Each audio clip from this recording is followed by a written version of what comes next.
Well, hello. Thank you for joining me today. I want to talk to you today about something that has been on my mind. I think that maybe it's just the impact of the pandemic itself on me, but I've been doing a lot of thinking about the way I think lately. And one word that continues to come up in conversations is survival. And how do I survive COVID? And my number one goal is just surviving COVID. And when I think about survival, to me, that's a word that just sounds, I don't know, so negative, so like an ambition, like I'm shooting to survive. I hope I can get to survive. And yet through all of this turmoil, we really have a choice.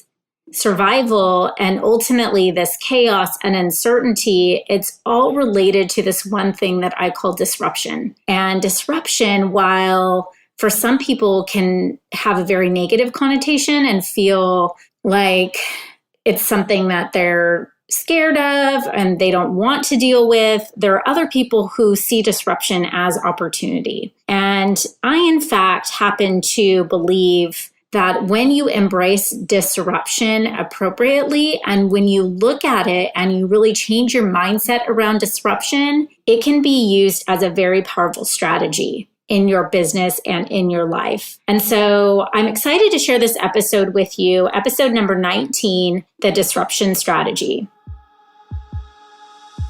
Hi there, welcome to the Fierce Factor podcast. I'm your host, Kaeli Lindholm.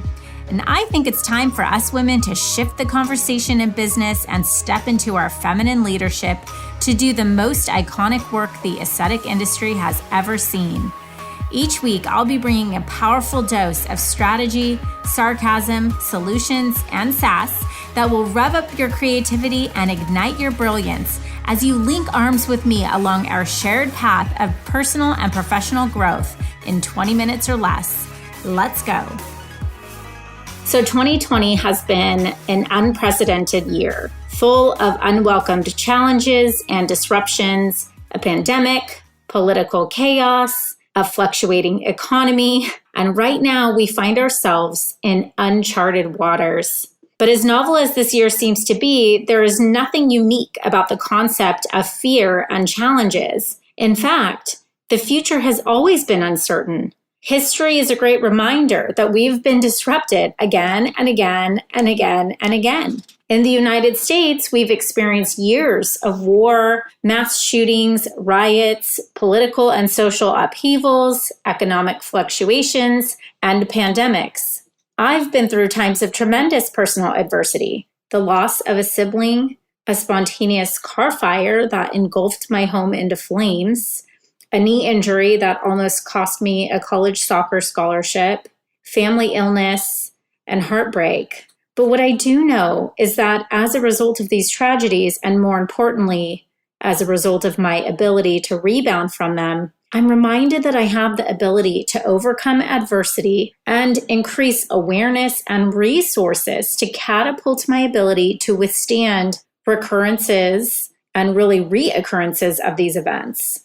Now, please know that it's not my intention to minimize the severity of this turbulent time and its impact on families and businesses, but I do want to help you today to shift your perspective around disruption, to view it not as an adverse event, but as a timely opportunity to elevate in your life and business. When positioned appropriately, disruption can be embraced as a powerful strategy.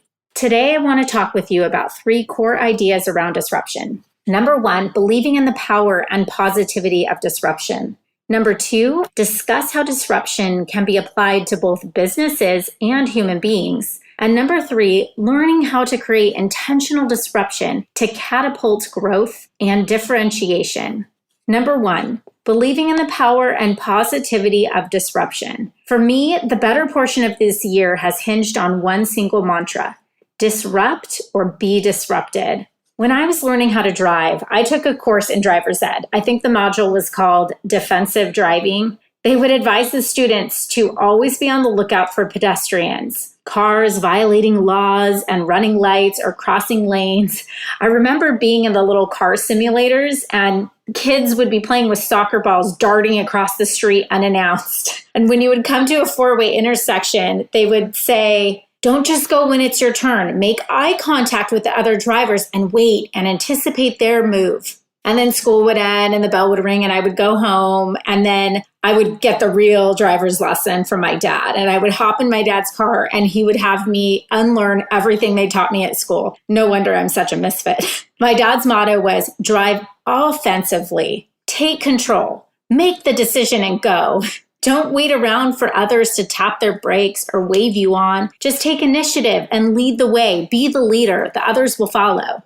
Okay, is it just me or does this scenario sound oh so familiar to resounding responsiveness to this current pandemic?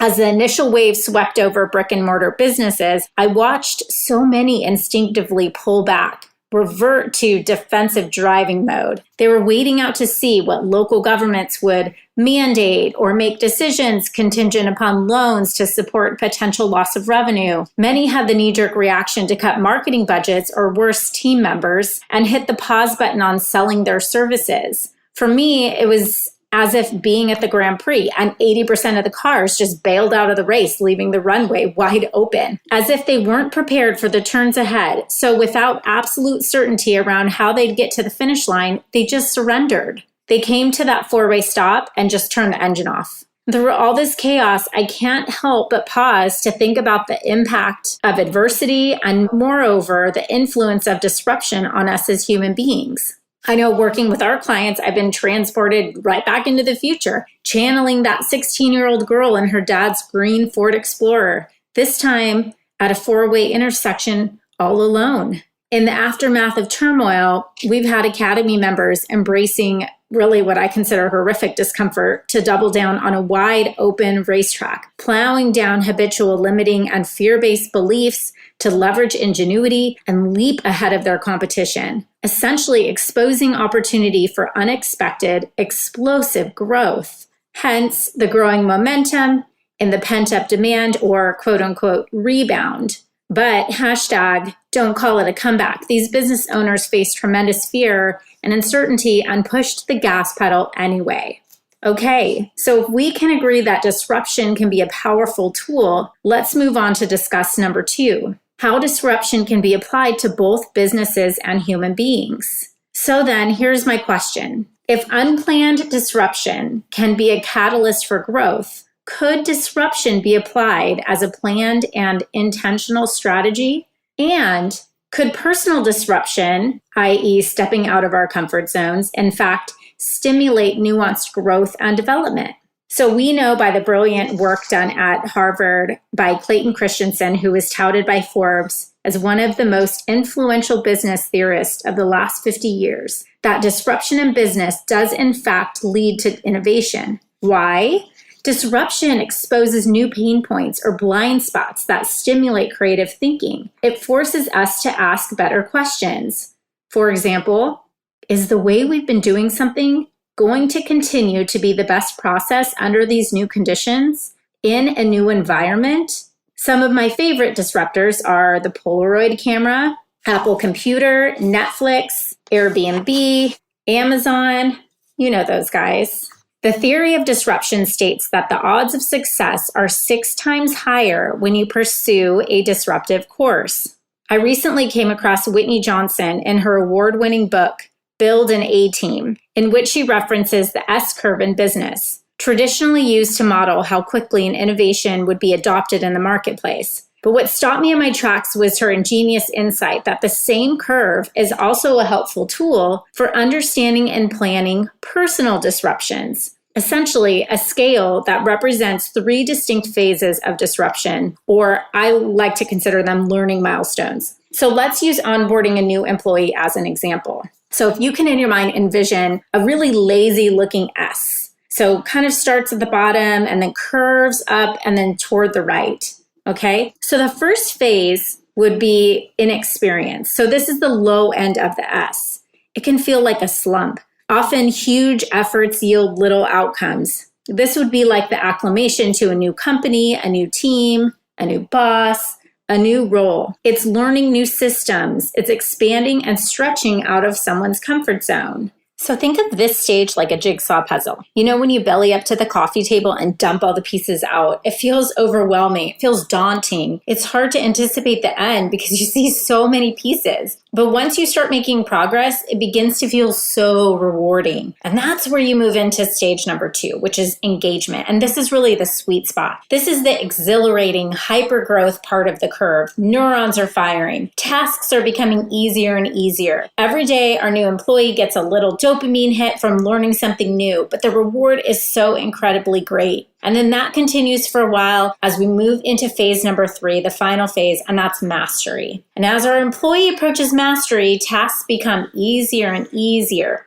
Now, this is satisfying for a while, but because he or she is no longer enjoying the feel-good effects of learning, they're likely to get bored. If we stay on top of a curve too long, our plateau becomes a precipice. Essentially, if a person cannot grow within a company, they will grow away from it. Now, in our company, we can apply this same theory to the landscape of our clients. Industry disruptors have unique characteristics. They welcome uncomfortable change because they're typically focused on opportunities around expansion. And so what those look like for us in our company are our clients calling us really interested in talking to us about growth. They're looking to expand their space. They want a new location. They want more space. They want to grow their team. They want to bring on new technology. They want to incorporate new offerings. Or they potentially want to expand their brand. They want to really hone in and nail their market perception. They want to grow their reputation, or they want to move into a specialized place where they can really be known for something great in a specific niche. And then finally, they might be calling us around expansion on the hiring side. Who to hire when, how to develop win-win compensation plans, and then how to level up their TTS, total team strength. And these folks typically aren't focused on their celebrity because their ambition is about meaningful influence and cultivating deeply satisfying lifestyles. They want to travel, spend time with their families, and be able to afford the luxuries that life has to offer. But they have a good why questions. Why do we do it that way? Why does it have to be that way? Why not me? Disruptors usually start as underdogs, so to speak. They ask high-level questions that challenge current and often dearly held systems and structures. They're frustrated by following the herd. They want to rattle up the status quo and embrace uncertainty with resounding strength because they believe calculated risk is the key to success. They too are misfits. I can spot these rising stars from a mile away. They have their eye on the prize. The goal of our work together is to elevate them to the top 2%. Many of them are drawn to me because they have a burning desire to disrupt, but usually can't put their finger on how to intentionally activate the disruption they need to agitate the status quo in a controlled, systematic way. Okay, so if we agree that disruption can be positively applied to both businesses and human beings, let's explore how to create intentional disruption to catapult growth and differentiation.